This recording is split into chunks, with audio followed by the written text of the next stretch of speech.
Hello everyone.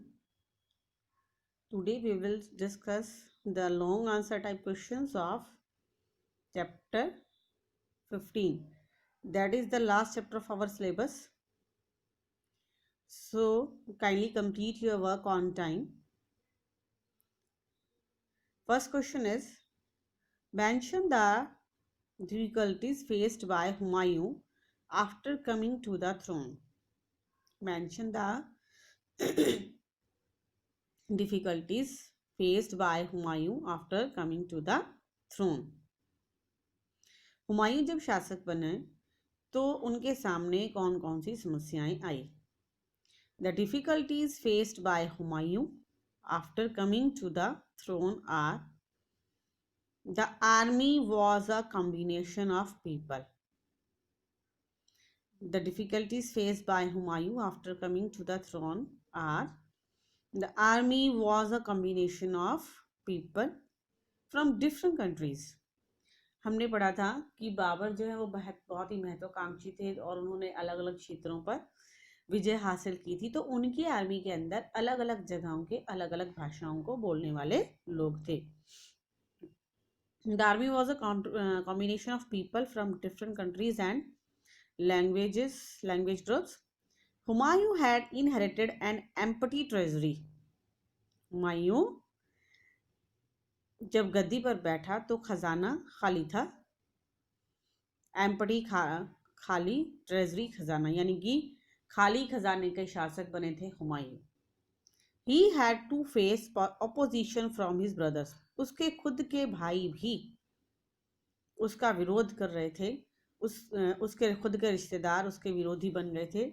Afghans and Rajput, Afghan और राजपूत राजा भी उसके विरोधी थे, यानी कि वो भी नहीं चाहते थे कि हुमायूं गद्दी पर बैठे. राजपूत चाहते थे कि गद्दी दिल्ली की उन्हें मिल जाए, उसके रिलेटिव चाहते थे कि वो गद्दी उन्हें मिल जाए. तो कुल मिलाकर वो हुमायूं के शासक बनने से खुश नहीं थे. He multiplied his problems with his own follies. अपनी मूर्खता से उसने अपनी समस्याओं को और भी कई गुना बढ़ा लिया था.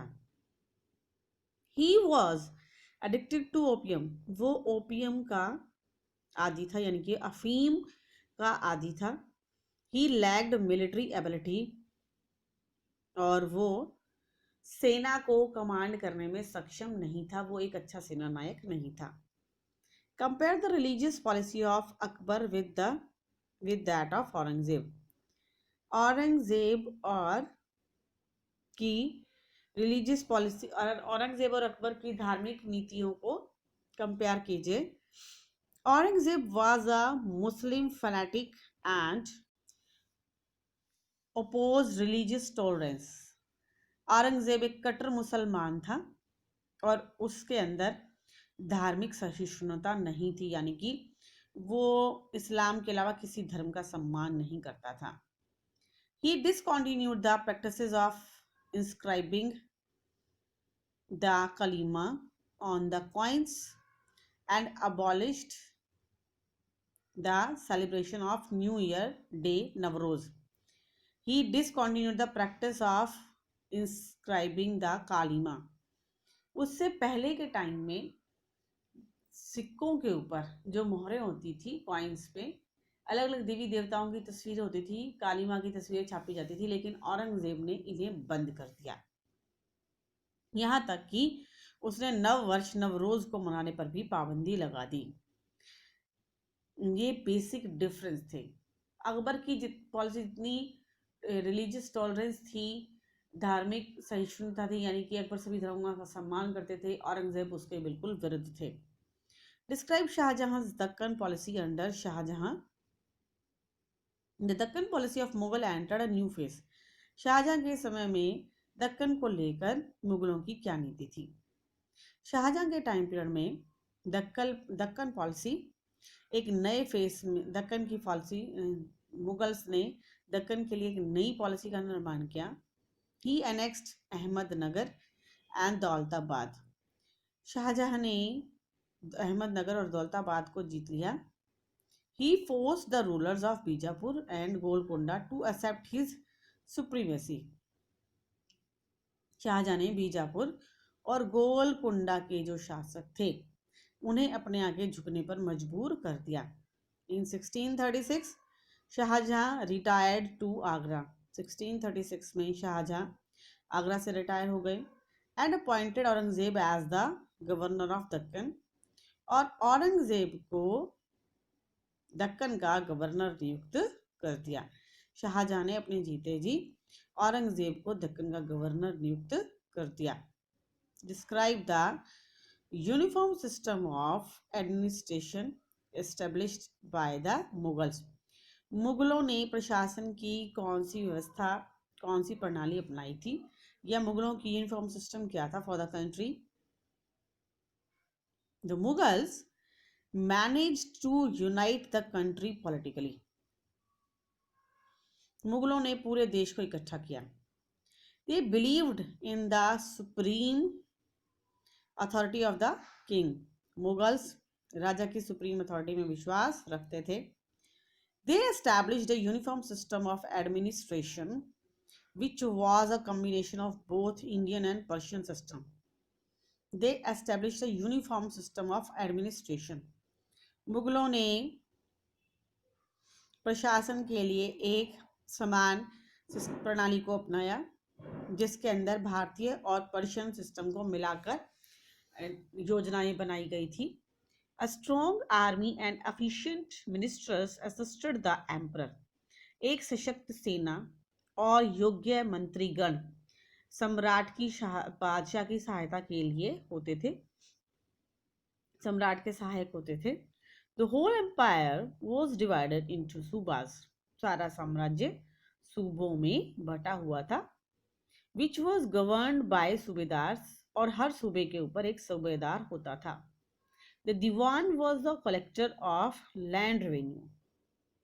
दीवान का पद होता था, जैसे आज के समय में फाइनेंस मिनिस्टर होते हैं, उस समय फाइनेंस मिनिस्टर को दीवान कहा जाता था, और दीवान का कार्य कर इकट्ठा करने का होता था। The Kotwal looked after the law and order in the city. कोतवाल का काम शहर में कानून और व्यवस्था को बनाए रखना होता था।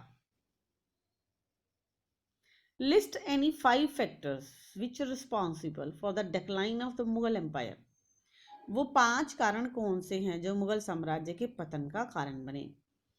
5 factors responsible for the decline of Mughal Empire are the religious intolerance of Aurangzeb. Aurangzeb की जो धार्मिक नीति थी वो सही नहीं थी, उसकी वजह से राजपूत उसके शत्रु बन गए। Who had always supported the Mughal Empire. राजपूतों ने शुरू से ही मुगलों का साथ दिया था, मुगलों का समर्थन किया था, लेकिन औरंगजेब की नीति के कारण राजपूत उनके शत्रु बन गए। Same was the condition of Sikh and the Maratha. ना केवल राजपूत, सिख और मराठे भी शत्रु बन गए थे मुगलों के, क्योंकि औरंगजेब सबके साथ दुर्व्यवहार करते थे और वो किसी पर भी विश्वास नहीं करते थे।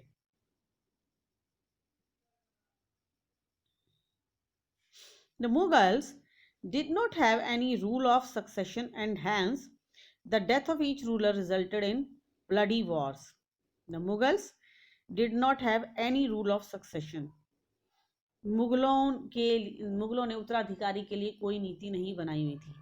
अगर हम बात करें हिंदू समाज की, तो हमारे यहाँ पर ये परंपरा थी कि राजा के मरने के बाद उनका बड़ा पुत्र गद्दी पर बैठता था या राजा अपना उत्तराधिकारी घोषित कर देते थे, जबकि मुगलों में ये परंपरा थी कि बादशाह अपने साम्राज्य को 4 हिस्सों में बांट देता था, अपने संतानों में बराबर बांट देता था, या फिर वो बांटते ही नहीं थे और उनके मरने के बाद गद्दी को लेकर भाइयों में आपस में, उनकी संतानों में आपस में युद्ध होता था।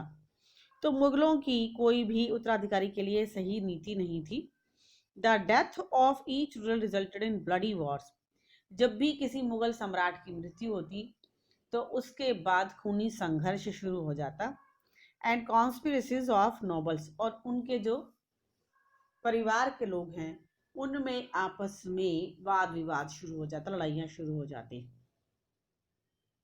Weak and inefficient successors of Aurangzeb provided an open invitation.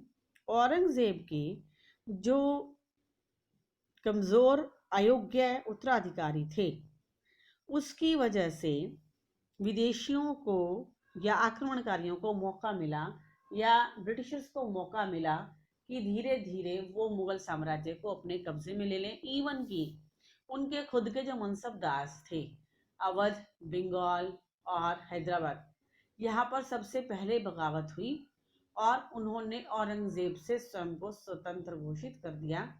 Alivardi Khan और कुलीवर्दी खान, और बंगाल के अंदर दो ब्रदर्स, और हैदराबाद के निज़ाम ने खुद को मुगलों से स्वतंत्र डिक्लेयर कर दिया और अपने अलग साम्राज्य की नींव रखी। यानी कि हम कह सकते हैं कि औरंगजेब के जो उत्तराधिकारी थे वो योग्य नहीं थे, इसीलिए मुगल साम्राज्य पतन की ओर चल पड़ा। करप्ट ऑफिशियल्स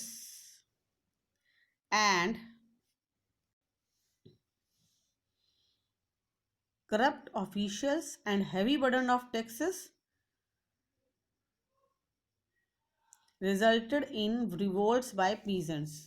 भ्रष्ट अधिकारियों की वजह से और अत्यधिक करों के बोझ के कारण किसान भी मुगलों के खिलाफ हो गए। To low tax collection of peasants leading to low tax collection. Aurangzeb remained in Deccan for almost 20 years. Aurangzeb लगभग 20 सालों तक दक्कन में रहे। उसकी वजह से उनके गवर्नर्स ने उत्तर भारत का जो मुगल साम्राज्य था वहाँ पर अपने आप को स्वतंत्र घोषित कर दिया। ये डिक्लेयर कर दिया कि अब वो ही उस एरिया के शासक हैं। क्लियर? लंबे मुगल साम्राज्य बहुत विशाल था। औरंगजेब आरंभ में तो साम्राज्य को कंट्रोल करने में कामयाब रहे, लेकिन धीरे धीरे उनकी पकड़ ढीली होती गई। फिर उनके खुद के जो उत्तराधिकारी थे उनकी नीतियां सही नहीं थी, वो खुद अयोग्य थे, अय्याश थे, और उनके औरंगजेब के खुद के जो नॉबल्स थे या अधिकारी थे वो भ्रष्ट थे। इससे लोग बहुत ज़्यादा परेशान थे और यही वो कारण रहे प्रमुख रूप से धार्मिक नीतियां, वीक सक्सेसर्स और दक्कन में जो 20 साल रहे, इन सब कारणों से मुगल साम्राज्य का पतन हो गया।